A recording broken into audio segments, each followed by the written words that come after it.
ഓണപ്പൂക്കളത്തിനൊപ്പം operation Sindoor എന്ന് എഴുതിയതിനെ മായ്ക്കാൻ police എത്തുന്നു. അതിനെതിരെ കേസെടുക്കുന്നു. അതേസമയം ഫ്രീ പലസ്തീൻ എന്ന് ഓണപ്പൂക്കളത്തിൽ എഴുതിയതിനെതിരെ കേരളത്തിലെ ഒരു പോലീസിനും ഒരു പ്രശ്നവുമില്ല. ലോകത്ത് ഒരുപാട് പ്രശ്നങ്ങളുണ്ട്. എന്നാൽ മതം നോക്കിയിട്ട് ഫ്രീ പലസ്തീൻ മാത്രം പൊക്കിപ്പിടിക്കുന്നവർ പച്ചവർഗീയവാദികളാണ്. അവരാണ് നമ്മുടെ പൊതുസമൂഹത്തിൽ ഭിന്നിപ്പുണ്ടാക്കുന്നവർ. അവർക്കെതിരെയല്ലേ നടപടി യഥാർത്ഥത്തിൽ എടുക്കേണ്ടത്?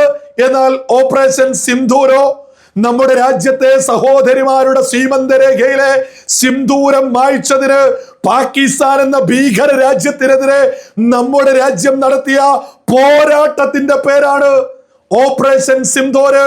അത് ഈ രാജ്യത്തെ രാജ്യസ്നേഹികള് അവരുടെ ആഘോഷങ്ങളിൽ എഴുതി ചേർക്കപ്പെടുക തന്നെ ചെയ്യും. അതിനെതിരെ ആര് നിന്നാലും അവർ രാജ്യദ്രോഹികളാണ്.